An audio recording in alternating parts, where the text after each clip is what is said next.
हरिओम। श्री गुरुभ्यो नमः। स्वागत है आप सभी का आज के इस व्याख्यान में। हम सभी लोग अष्टाध्यायी काशिका वृत्ति के साथ पढ़ रहे हैं और उस अध्ययन के क्रम में अब तक हम लोगों ने अलोन्त्यात् पूर्व उपधा इस सूत्र को पढ़ना प्रारंभ किया था। आज उसी को आगे बढ़ाते हुए अलोन्त्यात् पूर्व उपधा जो हमने पढ़ लिया है उसी को आगे बढ़ाते हुए कुछ उसमें उदाहरण बताने बाकी थे।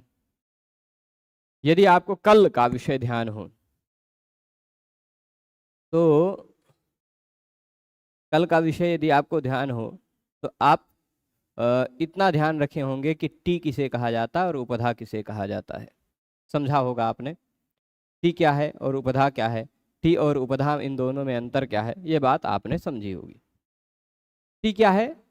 किसी भी शब्द में अंतिम स्वरवर्ण से शुरू करके जो समुदाय आए वह टी है।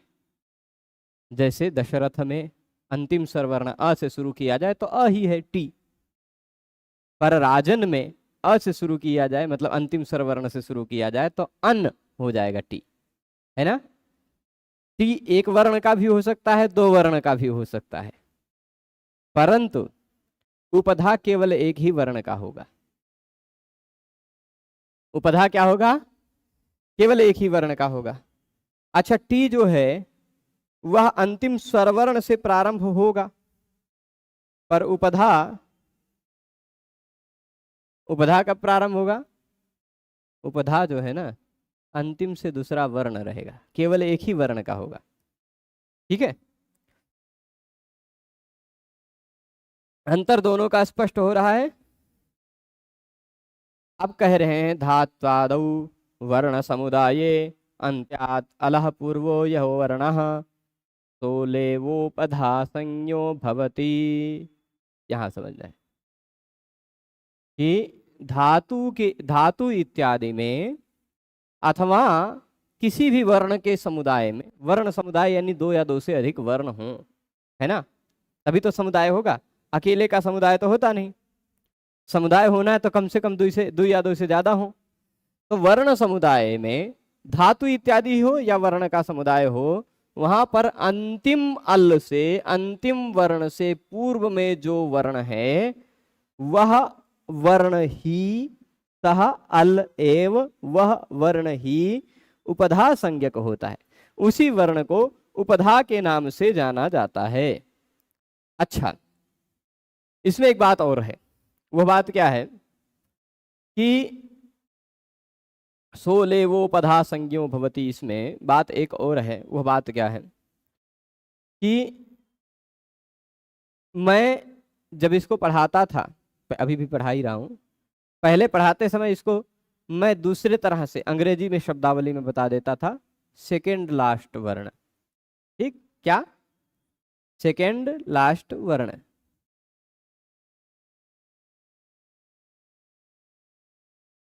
तो सेकेंड लास्ट वर्ण यानी लास्ट वर्ण से जस्ट पहले वाला वर्ण, अंतिम वर्ण से तुरंत पहले वाला वर्ण उपधा कहा जाता है व्याकरण शास्त्र में।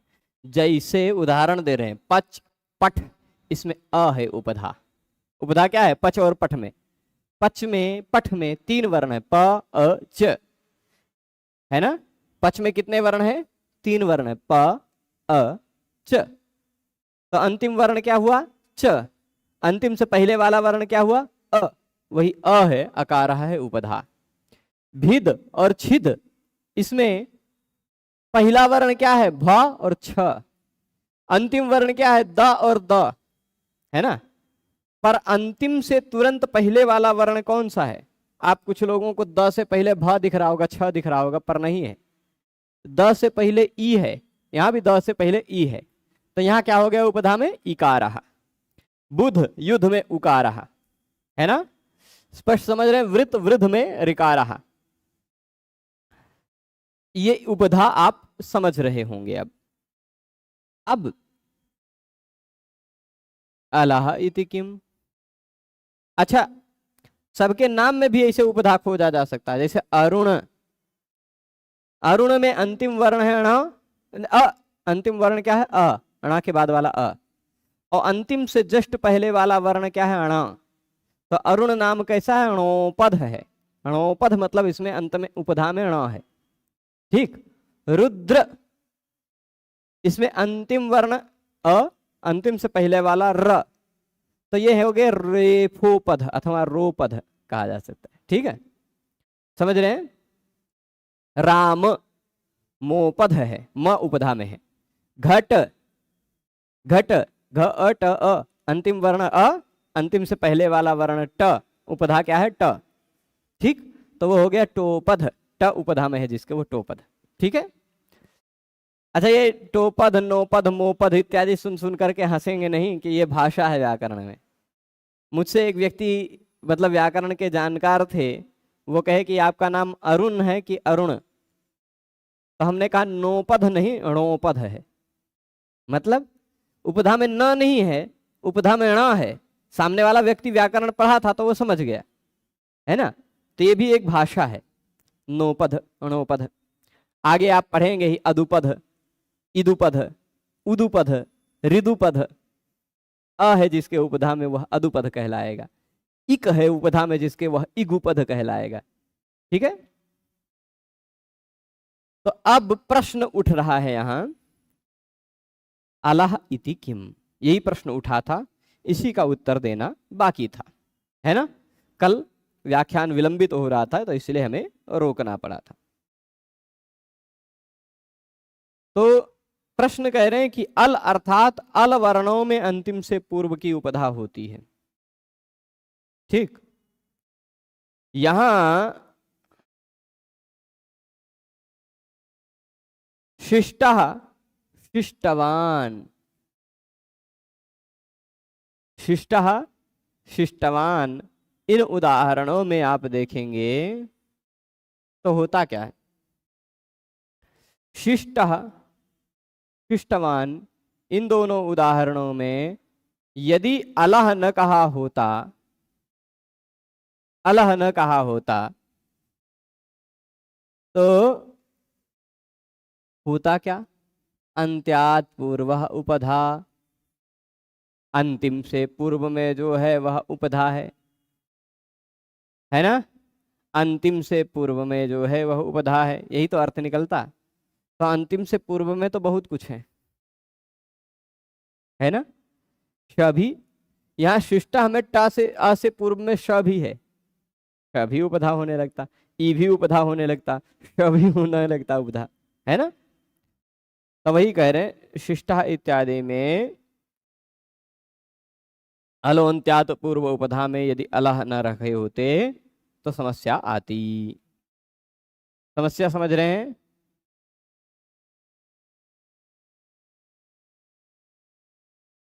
ठीक है। तो यहां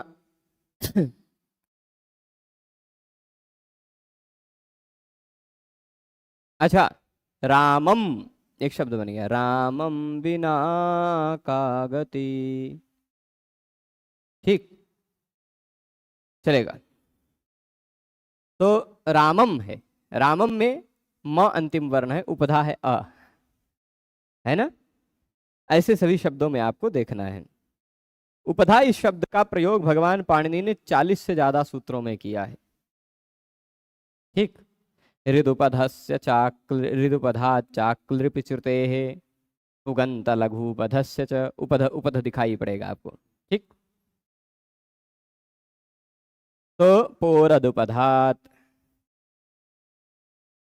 ऐसे ही यहां देखिएगा अनिदिताम हलुबधाया किंगिति है सूत्र। तो तात्पर्य क्या रहेगा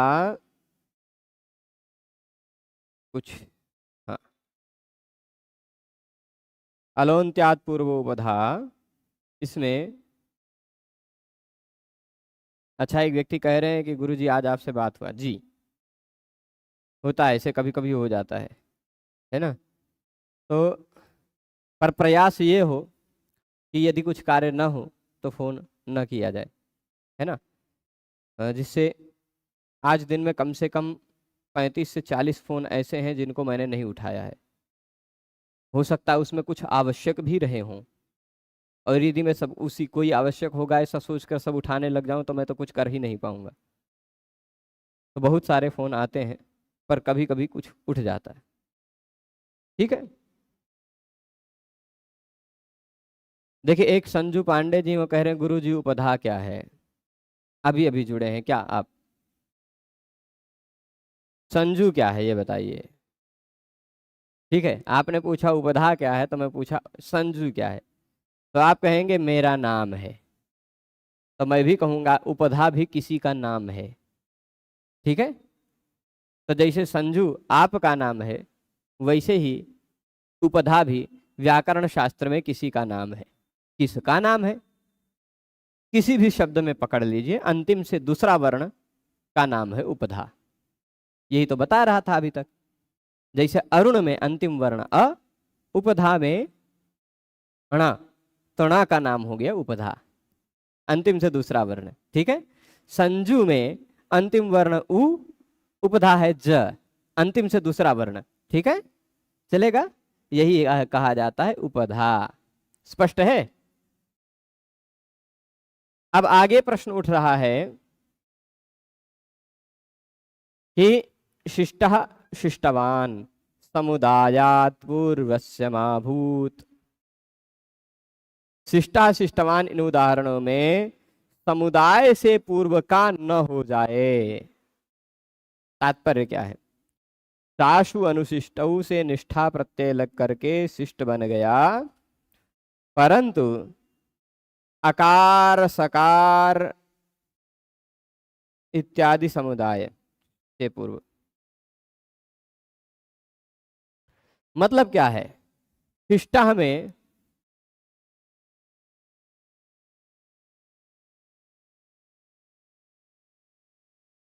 यदि अलोन्त्यात पूर्व उपधा न रखा होता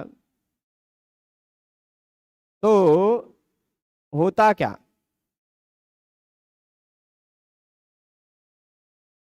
सासु अनुशिष्टौ सूत्र से, सासु अनुशिष्टौ धातु है, चलिए ले लेते हैं। ठीक है, देखते हैं, सिद्ध करते हैं। धातु क्या है, जरा आइए प्रभु। ए, धातु है शास, प्रत्यय लगा है त, जिसका बचता है त। ठीक, अथवा तवतु, प्रत्यय कौन सा है? तवतु, जिसका बचता है तवत। तो त अथवा तवत ये प्रत्यय लगा है। ठीक, चलेगा। ये दोनों प्रत्यय में क की इत संज्ञा हुई है। पीजी के लिए तैयारी कैसे करें? ठीक है, पीजी का मतलब क्या होता है? कुछ होगा। ठीक है, तो शास तवत यहां हो गए। इसमें अब यहां ध्यान दीजिएगा, शास धातु में उपधा में सच में क्या है? उपधा में क्या है? शास इस धातु में उपधा क्या है? आपने अलोन्त्यात पूर्व उपधा सूत्र को समझने के कारण अंतिम अल स से पूर्व में जो है आ, वह है उपधा, ऐसा पता चला। ठीक, एक सूत्र है, क्या है? शास इदं हलोह, निकाल लेंगे चाहे तो आप। शास इदं हलोह,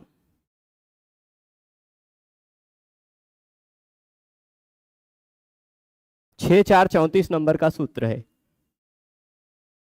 सूत्र नंबर क्या है? 6434 मिल गया है। शास इदं हलोह, शास इदं हलोह। ठीक, शासः, शासः मतलब शास धातु की बात चल रही। ठीक, यहाँ सास बहु वाली सास नहीं है, उसमें दोनों छोटा सा रहता है, इसमें एक बड़ा है। शास अनुशासन अर्थ वाला एक शास धातु है। उस धातु के मिला सूत्र, उससे 8-10 सूत्र पहले कहीं आपको उपधाया दिख रहा होगा। दिख रहा है? 24 नंबर सूत्र में दिख रहा है। दिख रहा है ना? क्या? अनिदिताम हल उपधाया किंगिति। खाली उपधा ही नहीं दिख रहा होगा, किंगिति भी दिखाई पड़ रहा होगा। ठीक है, किंगिति भी दिख रहा है। चलेगा? तो शास की, ध्यान दीजिएगा, शास धातु की उपधाया किंगिति, कित प्रत्यय अथवा गीत प्रत्यय, गीत प्रत्यय लगा हुआ हो, का कित संज्ञा वाला प्रत्यय लगा हुआ हो शास के बाद, तो शास की उपधा को इत हो जाता है। इत मतलब ई हो जाता है। ई तो शास की उपधा क्या है? आ, उसको हो जाएगा ई, तो बन जाएगा शिस। बनेगा कि नहीं? परंतु यदि हम लोग आदेश, ये अभी इतना रखिएगा, यदि यहां अलोन्त्यात पूर्व उपधा में अलह अंत्यात न कहा होता, अंतिम वर्ण से पूर्व वाला न कहा होता, तब तो शास में आ और स इन दोनों के समुदाय से पूर्व में श है, वो श भी पूर्व में होता है ना। अंत्यात पूर्वः उपधा, अंत्यात पूर्वः उपधा, तो अंत्य मतलब स नहीं है, आस अंत मान लेते हम। आस से पूर्व में श है, श भी उपधा होने लगता है कि नहीं? तो श भी उपधा होने लगता, श के जगह पे ई होने लग जाता है कि नहीं? इसीलिए अलाह कहा। अलाह कहने से पता क्या चला कि अंतिम वर्ण ही देखना है, अंतिम समुदाय नहीं देखना है। अंतिम वर्ण से पूर्व को उपधा कहा जाता है, न कि समुदाय से। इसीलिए कहा समुदायात पूर्वस्य माभूत। शिष्टा शिष्टवान में समुदाय आस के पूर्व वाले श की उपधा संज्ञा न हो जाए। ठीक है, तो उपधा संज्ञा आ की ही होगी। इसलिए शास इदंग हलो उपधा आ के स्थान पर ई करके शिस बनेगा। फिर शास वसी घसी नाम च सूत्र से इसके स को मूर्धन्य श कर दिया जाएगा। शिस त, श के बाद त आता हो तो उसको ष्टुनाष्टु से ट हो जाता है, तो शिष्टवत शिष्ट ये दोनों बनता है। त प्रत्यय रहता तो ट, नहीं तो तवत प्रत्यय तो टवत, शिष्टवत शिष्ट। अब शिष्टवत का जैसे भगवत का भगवान बन जाता वैसे शिष्टवत का शिष्टवान बन जाएगा, है ना। और शिष्ट का शिष्टा बन जाएगा, राम का राम की तरह। गुरुजी प्रवक्ता के लिए पूछा हूं प्लीज। अच्छा जी, देखिए प्रभु अंतिम समय है, अभी तक समय में आप क्या कर रहे थे थोड़ा विचारणीय है। सिलेबस कुछ ही ग्रंथ है, 7-8 ग्रंथ, और आपको 3 साल समय लगभग मिल गया था, तो 3 साल में 7-8 ग्रंथ बहुत बढ़िया से तैयार किया जा सकता है। आप ये इतना ध्यान रखिए कि 120 से प्रश्न से नीचे यदि आप सही कर रहे हैं 125 में, तो कोई संभावना नहीं है, ऐसा समझ कर रखिएगा। चयन की कोई संभावना नहीं है, और वह 125 प्रश्न आपसे पूछ कर नहीं बनाया जाएगा, सिलेबस में से ही बनाया जाएगा। तो आत्मविश्वास ऐसा होना चाहिए पूरे पाठ्यक्रम में कि हम कहीं से भी कुछ भी पूछा जाए वह उत्तर दे पाएंगे, ऐसा आत्मविश्वास हो, ऐसा पढ़ लीजिए। ठीक है, तो समुदायात पूर्वस्य माभूत, ये बात समझ गए होंगे। शिष्टा शिष्टवान में यदि श की उपधा संज्ञा होने लग जाती है तो शिष्टा शिष्टवान न बन पाता। स्पष्ट है।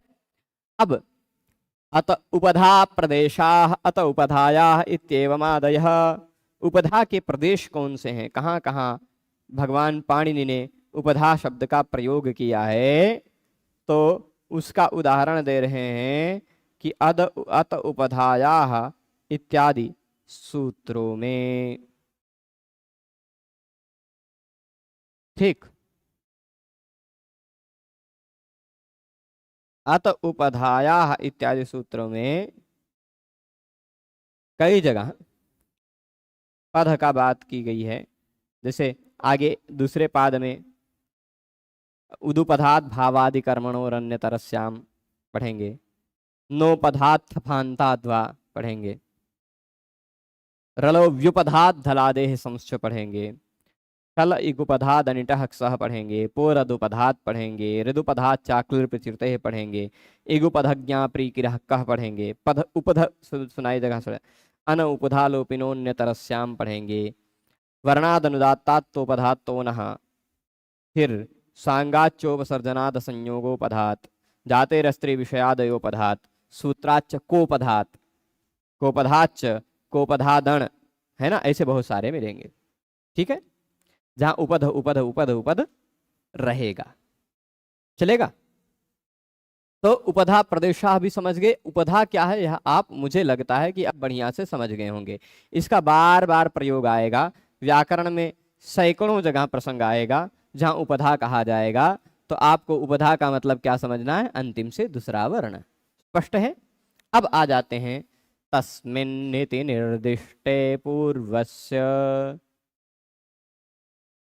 तस्मिन्निति निर्दिष्टे पूर्वस्य।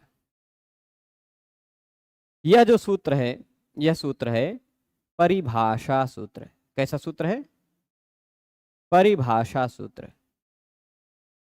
क्या होता है परिभाषा सूत्र, इसको आप जानते हैं कि परिभाषा सूत्र स्वयं का कोई विशेष अर्थ नहीं होता, परंतु यह स्वयं की विशेष संज्ञा सूत्र वो न होने पर भी,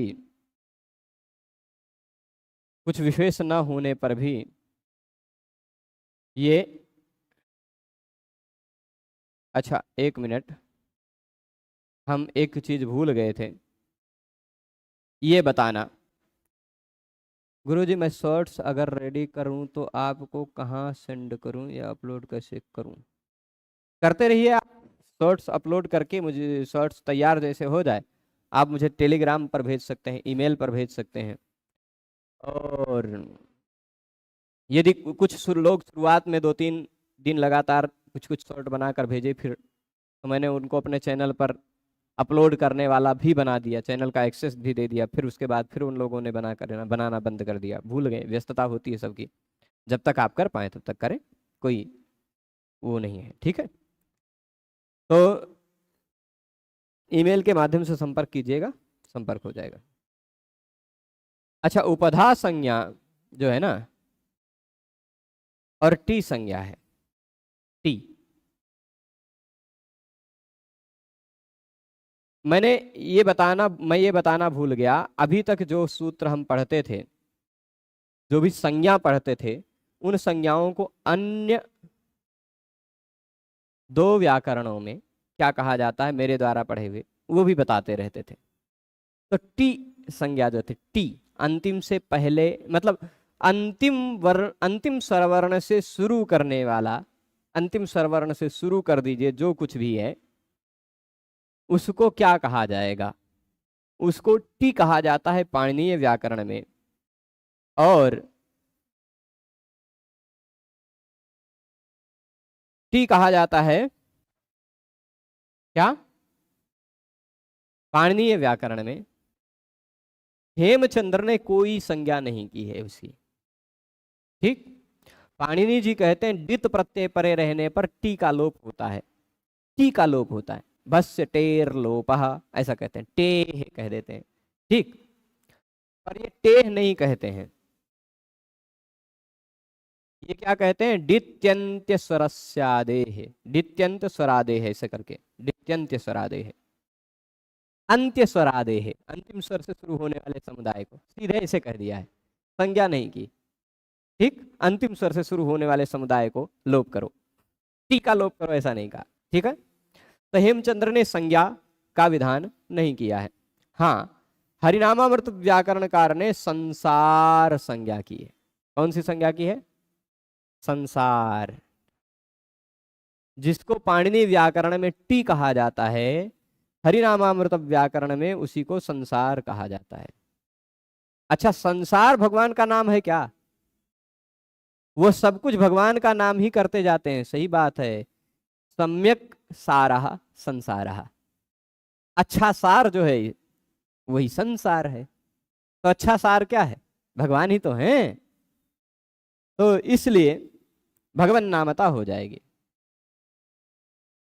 और संसारस्य हरः, भगवान पाणिनि कहते हैं टेह, टेर लोपः, वो कहते हैं संसारस्य हरः, संसार मतलब टी का, हर मतलब लोप, लोप संज्ञा को हर कहा था, लुक स्लुलुप को महाहर कहा था, महाहर, ठीक है, ये भी बता ही दिया था हमने।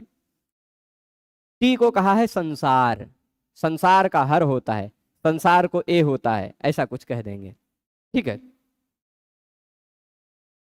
तो अच्छा, उपधा संज्ञा जो है पाणिनीय व्याकरण में, उसको उपधा संज्ञा को भी हेमचंद्र ने कोई संज्ञा नहीं कही है, उन्होंने उपांत्य कह दिया है। क्या कह रहे? उपांत्य। लघोरुपांत्यस्य, पुगंत लघुपधस्य च नहीं कहा, लघोरुपांत्यस्य, लघुपधस्य नहीं, लघोः उपांतस्य, जो उपांत्य है लघु है उसको गुण होगा, ऐसा कहते हैं वो, ठीक है। तो उपांत्य मतलब अंतिम से दूसरा, ऐसे ही नाम नहीं रखा, उपधा संज्ञा नहीं की। और हरिनामामृत व्याकरणकार ने उपधा से मिलता जुलता नाम और भगवान से जुड़ा नाम उद्धव रख दिया, ठीक। उपधा संज्ञा नहीं की, उद्धव संज्ञा कर दी। कौन सी संज्ञा? उद्धव। पाणिनीय व्याकरण में जिसको उपधा कहा जाता है, हरिनामामृत व्याकरण में उसी को उद्धव कहा जाता है, ठीक है। और लघुद्धवस्य गोविंदः, लघुद्धवस्य गोविंदः, लघु उद्धव हो तो उसको गोविंद हो जाता है, मतलब लघु उपधा हो तो उसको गुण हो जाता है, ऐसा। गोविंद गुण नहीं कहेंगे, वो कहेंगे गोविंद। ये सारी बातें हम गुण संज्ञा पढ़ाते समय बता चुके हैं, ठीक है। तो वहां सूत्र मिलेगा अंत्यात पूर्व वर्ण उद्धव संज्ञा, ऐसा मिलेगा। और अंत्य सर्वेश्वरादि वर्णाः संसार संज्ञा, ऐसा दो सूत्र हरिनामामृत व्याकरण में मिलेगा। अब आते हैं हम लोग तस्मिन्निति निर्दिष्टे पूर्वस्य सूत्र पर। देखिए प्रभु, फोन नंबर बहुत ज्यादा प्रचलित हो गया है और इस कारण अवांछित फोन से मैं परेशान हो जाता हूं, और उसी के चक्कर में कभी कभी वांछित फोन भी नहीं उठाता हूं। अभी आप इसमें देखेंगे तो बहुत कुछ लाल लाल दिखाई पड़ेगा जिसका फोन उठा नहीं है, और उसी में रुद्र जी का भी फोन है जो नहीं उठा है ना, देखता ही नहीं है कौन है। तो तस्मिन्निति निर्दिष्टे पूर्वस्य पर आ जाते हैं। तस्मिन्निति सप्तम्यर्थ निर्देशे पूर्वस्यैव कार्यं भवति। तस्मिन् इति, तस्मिन् इति का मतलब क्या है? एक सर्वनाम शब्द है। तस्मिन् क्या है? एक सर्वनाम शब्द है। सह तौते, तम तौतान, तेन ताभ्याम, तैहि, तस्मै ताभ्याम, तयेभ्यः, तस्मात् ताभ्याम, तेभ्यः, तस्य तयोः, तेषां, तस्मिन्, तयोः, तेषु, ऐसा बनता है ना। तो तस्मिन् वही सह का सप्तमी एक वचन में बनता है, जिसका सह, तो उसमें ऐसा सप्तमी विभक्ति लगकर कोई निर्देश किया गया हो। तस्मिन् इति मतलब सप्तमी लगाकर कोई निर्देश किया गया हो, ठीक है। तस्मिन् इति का मतलब क्या है? सप्तम्य अर्थ निर्देश है। पूरे व्याकरण में जैसे तस्मिन् शब्द में सप्तमी लगी हुई है, वैसे किसी शब्द में सप्तमी विभक्ति लगा करके निर्देश किया हो पाणिनि भगवान ने, ठीक। जैसे तस्मिन् में सप्तमी लगी है, वैसे तस्मिन् की तरह निर्देश किया हो, मतलब सप्तमी विभक्ति लगाकर निर्देश किया हो, तो काम कहां होगा? पूर्वस्य, पूर्व वर्ण के स्थान पर कार्य होगा। उदाहरण आपको बहुत मिलेंगे। इको यणचि, इको यणचि। देखिए, मैं लोगों को ईमेल से संपर्क करने का या टेलीग्राम से संपर्क करने का इसलिए कहता हूं क्योंकि मैं मोबाइल के पास कम, लैपटॉप के पास ज़्यादा रहता हूं, ठीक। मोबाइल को जानबूझ के दूर रख देता हूं क्योंकि डिस्टर्ब बहुत करता है, पर लैपटॉप क्या है, अपना काम करते रहो, उसमें चलता है। और लैपटॉप में मेरे ईमेल खुला रहता है, टेलीग्राम खुला रहता है, वहाँ पर मैं ज़्यादा मतलब अन्य की अपेक्षा वहाँ ज़्यादा मैं सक्रिय रहता हूँ। टेलीग्राम पर प्रश्न आता है तो ज़्यादा संभावना रहती है कि उत्तर मिल जाता है। व्हाट्सएप पर भी लगभग 150 से ज़्यादा लोगों के मैसेज का उत्तर नहीं दे पाया हूँ। और वो ना दे पाने का कारण क्या है? कुछ लोग बीच में क्या हाल चाल है, कैसे हैं प्रभु जी, कैसे हैं गुरु जी, परिवार वालों का हालचाल पूछने लगेंगे, बिटिया कैसी है, भाभी जी कैसी, ऐसे मतलब सब। तो इन सारे प्रश्नों का मैं उत्तर मतलब ऊपर से पढ़ने में दिखाई पड़ जाता तो मैं मैसेज रीड ही नहीं करता। अब वो रीड नहीं किया तो उसी के चलते और उसी के बीच में छूट जाते हैं कुछ जरूरी भी, है ना। तो तस्मिन नीति मतलब सप्तम में अर्थ निर्देश है, जिस बात का उत्तर सबको पता ही है कि यही उत्तर होगा, तो क्या पूछना भाई, यूट्यूब पर देख लिया कीजिए हम कैसे हैं, पता चल जाएगा, है ना। समय का जितना ज्यादा अच्छे चीजों में प्रयोग हो वो ज्यादा सही है। तो चलिए यहां बता रहे हैं, जैसे यहां दे रहे हैं इको यणची, इको यणची में अची शब्द में सप्तमी विभक्ति लगी है। इकः षष्ठी, यण प्रथमा, अची सप्तमी। तो सप्तमी निर्दिष्ट कौन हो गया, तस्मिन नीति निर्दिष्ट कौन हो गया, अची। कार्य जो होगा वह अच के पूर्वस्य, पूर्व वर्ण के स्थान पर होगा। यही तस्मिन नीति निर्दिष्टे पूर्वस्य का तात्पर्य है, इतना ही है, इससे अधिक कुछ नहीं है। ठीक है, तस्मिन नीति निर्दिष्टे पूर्वस्य का तात्पर्य क्या होगा, तस्मिन नीति निर्देश हो, सप्तमी विभक्ति लगाकर कोई निर्देश किया हो किसी भी सूत्र में, एचो यवा वह सूत्र दिखाई पड़ेगा। यहां कोई सप्तमी विभक्ति लगा हुआ शब्द नहीं मिल रहा है, परंतु अच्छी की अनुवृत्ति आती है। इंद्रे च, इंद्रे में सप्तमी विभक्ति लगी हुई है, तो जो कार्य होगा वह इंद्र के पूर्व वाले वर्ण के स्थान पर होगा। ह्रस्वस्य पीति कृति तुक, पित कृत प्रत्यय लगा हुआ हो तो तुक होगा, तो पित कृत प्रत्यय से पहले होगा तुक, है ना। आप सुपीच, सुपीच दीर्घ करेगा, सुप प्रत्यय यदि सुप प्रत्यय लगे रहने पर दीर्घ करेगा, पर सुपी में लगा है सप्तमी, तो कार्य कब होगा, उस सुप प्रत्यय से पहले वाले वर्ण को कार्य होगा।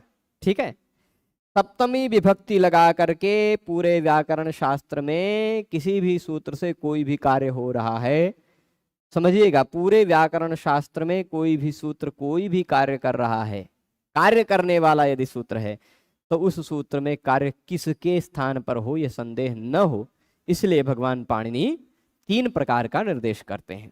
क्या निर्देश करते हैं, एक या तो पंचमी लगा देते हैं, या षष्ठी लगा देते हैं, या सप्तमी लगा देते हैं।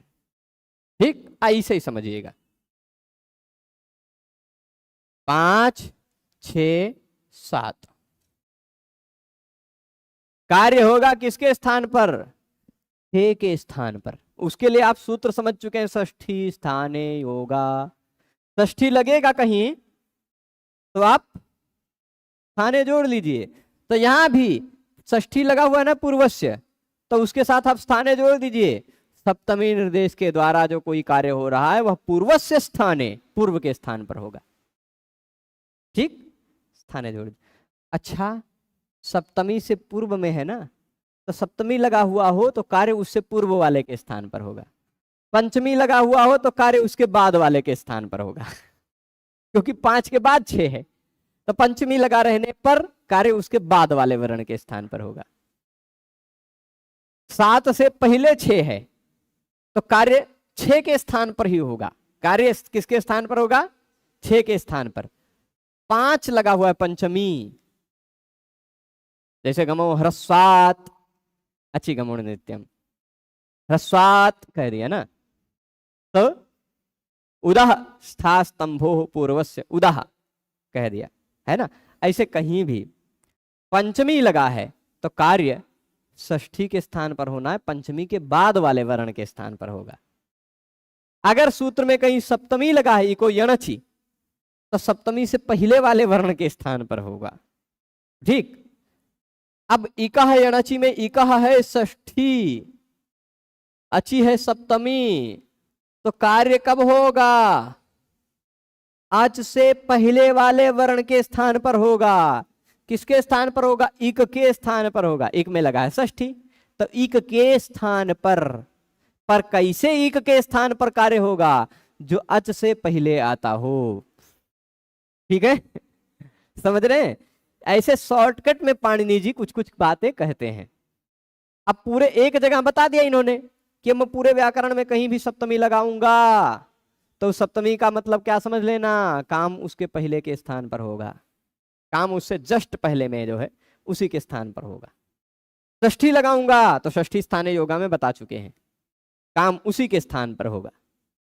पंचमी लगाऊंगा तो अभी आगे बताएंगे, तस्माद् इत्युत्तरस्य अभी आगे बताएंगे, है ना, अगला सूत्र वही आएगा।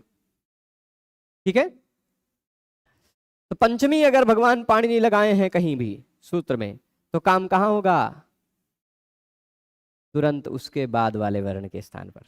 5 के बाद 6 है ऐसा आप बुद्धि से याद रख सकते हैं, 5 के बाद 6 है यानी पंचमी लगी है तो बाद वाले के स्थान पर काम होगा। 7 के पहले 6 है तो सप्तमी लगी रहेगी तो काम उससे पहले वाले के स्थान पर होगा। स्पष्ट है? ठीक है, पूरे व्याकरण में अब पाणिनि जी को ये नहीं बताना है कि इससे पहले ये हो तो काम करो, खाली अच ही कह दिया बस, अपने आप समझ जाओ कि अच के पहले वाले के स्थान पर काम करना है। खाली सुपिस्थ कह दिया बस, सुपिस्था में तो सप्तमी उपपद वाली है, खाली सुपी च कह दिया तो काम आपको समझ लेना कि सुप के पहले के स्थान पर होना है। ठीक, यहां सु लगा सप्तमी विभक्ति वाला तो काम उससे पहले वाले के स्थान पर होगा। रिद्धनो से लग गया, से में सप्तमी रामे की तरह तो काम स्य से पहले वाले के स्थान पर होगा। जहां भी सप्तमी लगा हुआ हो काम उससे पहले वाले के स्थान पर होगा, ये सूत्र बताता है। ठीक है, स्पष्ट है? वही बात बता रहे, तस्मिन् नीति सप्तम्य अर्थ निर्देश। अच्छा, ये सारे सूत्र इसलिए इंपॉर्टेंट हैं, महत्वपूर्ण है। षष्ठी स्थाने योगा, तस्मिन् नीति निर्दिष्टे पूर्वस्य, तस्माद् इत्युत्तरस्य, ये 7 विभक्तियों में से 3 विभक्तियों का पूरे व्याकरण के सभी सूत्रों के अर्थ को बता दिया रहा है। पूरे व्याकरण के किसी सूत्र में षष्ठी लगा हो तो आप उसके साथ स्थाने जोड़ करके अर्थ निकाल सकते हो। पूरे व्याकरण में कहीं भी सप्तमी लगा हुआ हो विभक्ति में और काम करना हो तो आप उससे तुरंत पहले वाले वर्ण के स्थान पर कार्य कर सकते हो। ठीक है, यही बात बताता है, ये सारे सूत्र यही काम बताते हैं। और इन्हीं सारी प्रक्रिया को कर भगवान पाणिनि ने अपने सूत्रों को छोटा बना दिया है। यदि वह तस्मिन् नीति निर्दिष्टे पूर्व से सूत्र न बनाए होते तो उनको सुपिच सूत्र में वह बताना पड़ता कि सुपह पूर्वस्य, इतना सूत्र बनाना पड़ता है ना, सुपह पूर्वस्य मतलब तो सुप से पूर्व वो दीर्घ होता है, ऐसा होता अर्थ, समझ रहे हैं ना। अतो दीर्घो यही नहीं बनाना पड़ता उनको सूत्र, अतः दीर्घ ये यहाँ पूर्वस्य है ना, यह ऐसे पूर्व में आने वाले आ को दीर्घ होता, सब जगह पूर्व से जोड़ना पड़ता है इनको सूत्र में। और एक कई जगह बोल दिया कि अब सब जगह आप जहां सप्तमी लगा हुआ हो वहां उसको पूर्व से जोड़ लीजिए। ठीक है, तो अची का मतलब अच पूर्वस्य, अच के पूर्व में। ठीक, हलो हली च तो हल से पूर्व में। झलो झली, चलिए एक सूत्र बता रहे हैं। झलो झली में पहला वाला झला जो लिखा है उसमें है पंचमी। ठीक, क्या है, झला में पंचमी, और उसके बाद झली इसमें है सप्तमी। अच्छा, ऊपर से स की अनुवृत्ति आती है, स और लोप की, स और लोप की, सलोप समझ लीजिए, खाली इतने। तो झल के बाद में हो स और झल से पहले हो स तो उस स का लोप होता है। झली मतलब सप्तमी लगा है तो सप्तमी का मतलब झल से पहले वाले वर्ण के स्थान पर कार्य होगा। अच्छा, झला में पंचमी लगा है मतलब झल के बाद वाले के स्थान पर कार्य होगा। तो यानी झल के बाद में और झल से पहले स आता हो तो उसका लोप होता है। ऐसा आपको सूत्र से अर्थ निकल आएगा, झलो झली सलोपा। ये कितना शॉर्टकट हो गया। पूरे व्याकरण में ऐसे आपको सैकड़ों सूत्र मिलेंगे जहां पंचमी षष्ठी सप्तमी का प्रयोग होगा और आप सरलता से अर्थ निकाल ले जाएंगे। ठीक है, समझ रहे हैं ना बात। इसलिए सूत्र के महत्व को ध्यान दीजिएगा। अभी कह रहे हैं तस्मिन् नीति सप्तम्यर्थ निर्देशे, सप्तम्यर्थ लगा करके निर्देश किया हो कहीं भी तो पूर्वस्यैव कार्यम भवति, पूर्व वर्ण के स्थान पर ही कार्य होता है। ठीक, न उत्तरस्य, उत्तर वर्ण के स्थान पर कार्य नहीं होता, बाद वाले वर्ण के स्थान पर कार्य नहीं होता, पहले वाले वर्ण के स्थान पर कार्य होता है। स्पष्ट है। इको यण अची उदाहरण दे दिया, यहाँ अची में सप्तमी लगी हुई है तो काम जो होगा वह अची से पहले के स्थान पर होगा। जैसे उदाहरण दे रहे हैं दधि उदकम, ठीक, दधि उदकम। इको यणचि ने कहा इक के स्थान पर यण होगा, पर कब? अची। अची का मतलब क्या है? इस सूत्र ने बताया। परिभाषा सूत्रों का यही काम होता है कि वो स्वयं कुछ काम नहीं करते, पर व्याकरण के सैकड़ों सूत्रों का अर्थ निकालने में सहयोग कर देते हैं, सैकड़ों सूत्रों के अर्थ को स्पष्ट बता देते हैं। ठीक है। तो अची में लगा हुआ है सप्तमी, उसका मतलब क्या? अच से पूर्व में, अच के पूर्व वाले इक के स्थान पर, ठीक, अच के, अची लगा है ना, तो अच के पूर्व में आने वाले इक के स्थान पर यण होता है। अब देखिएगा, दुई दुई इक है, दधि में ई इक है, उदकम में उ इक है। इन दोनों इक में से किस इक के स्थान पर यण करें? उसी इक के स्थान पर यण होगा जो अच से पूर्व में आता हो। तो ये वाला ई, देखिए द अ ध ई अंतिम वर्ण है इसमें, भले ही ई से ध से पहलवा लटका हो, लेकिन वह है ध के बाद, है ना। दईध नहीं बोलते हैं आप, दधी बोलते हैं। दधी ई अंत में सुनाई पड़ रहा है ना। लिखने का तरीका है कि ई पहले मात्रा चढ़ जाता है। तो अंतिम वर्ण क्या है? ई के तुरंत बाद क्या है? ऊ। अच्छा, इस ऊ के तुरंत बाद क्या है? द। यह जो इक है वह अच से पहले नहीं है, हल से पहले है, द से पहले। पर ये वाला जो इक है वह अच से पहले है, इसी कारण इसी इक के स्थान पर कार्य होगा, पूर्व वाले के स्थान पर कार्य होगा। ठीक है, अच से पूर्व वाले के स्थान पर कार्य होगा। तो पता चल गया कि ई के स्थान पर कार्य होगा, क्या होगा? यह होगा। तो ई के स्थान पर यह हो जाएगा, तो बन जाएगा दध्युदकम। इसी तरह, ठीक है। इसी तरह और उदाहरण दे रहे हैं, मधु इदम,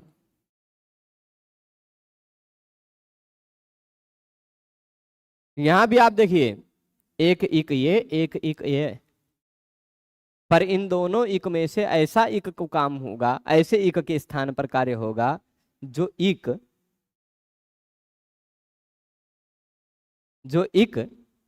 अच से पहले आता हो।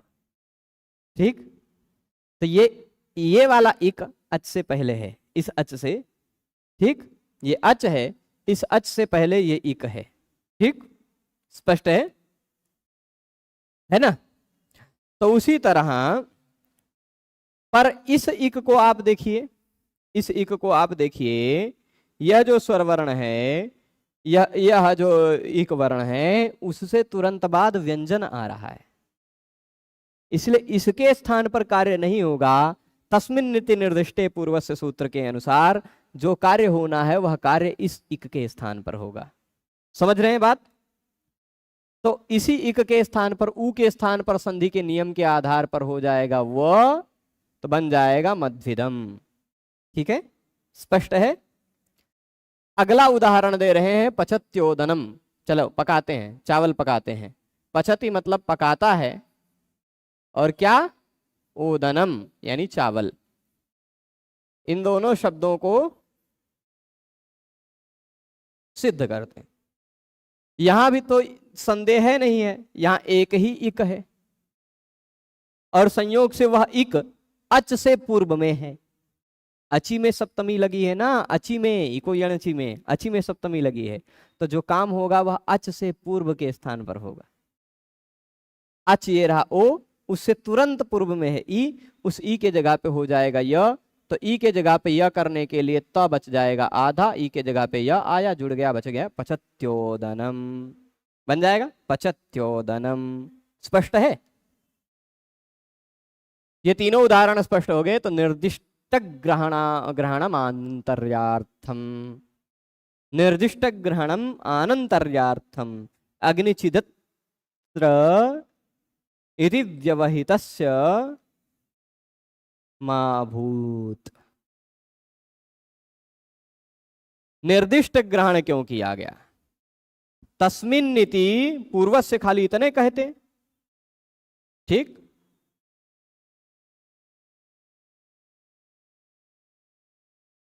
तस्मिन नीति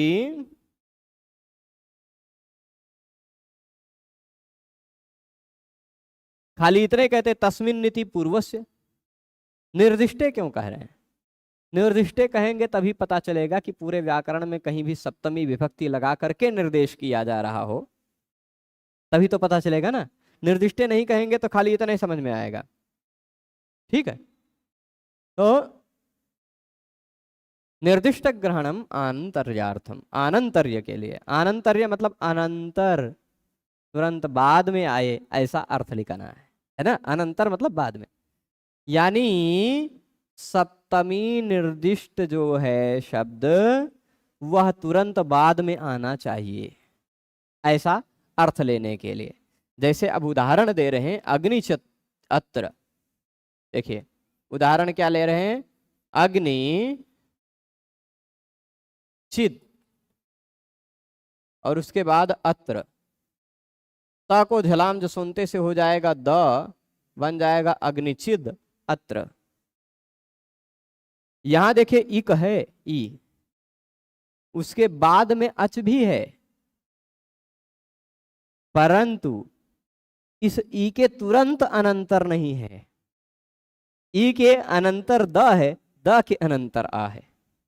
तो निर्दिष्ट ग्रहण करने के कारण ही पता चलता है कि तुरंत बाद में सप्तमी वाला शब्द होना चाहिए, बीच में कोई वर्ण व्यवधान का व्यवधान हो, जैसे द का व्यवधान है तो नहीं होगा, नहीं तो यूं ई को यणचि से ई के जगह पे यह होने लग जाता है ना। तो इसलिए व्यवहित से माभूत बन जाएगा, यहाँ चिद अत्र में द को, द में अ जुड़ जाएगा तो बन जाएगा अग्निचिद अत्र, बन जाएगा ना, स्पष्ट है। तो तस्मिन नित्य निर्दिष्टे पूर्वस्य सूत्र भी हम लोगों ने पढ़ लिया, समझ लिया। 9 सूत्र और बचे हैं। तस्मादित्युत्तरस्य कल समझेंगे, तस्मादित्युत्तरस्य और समरूपम शब्दस्य अशब्द संज्ञा, ये थोड़ा सा लंबा चौड़ा है, पर इन दोनों को कल नहीं परसों समझने का प्रयास करेंगे, क्योंकि कल हो जाएगी त्रयोदशी, ठीक है। आज इस व्याख्यान को यहीं रोकते हैं। सभी लोग जुड़े रहे उसके लिए सभी को बहुत बहुत धन्यवाद। हम आप सबसे कल पुनः मिलेंगे। आज तब तक के लिए नमो नमः। प्रश्न और कुछ है तो मैं देख लेता हूँ और उसका समाधान दे देता हूँ।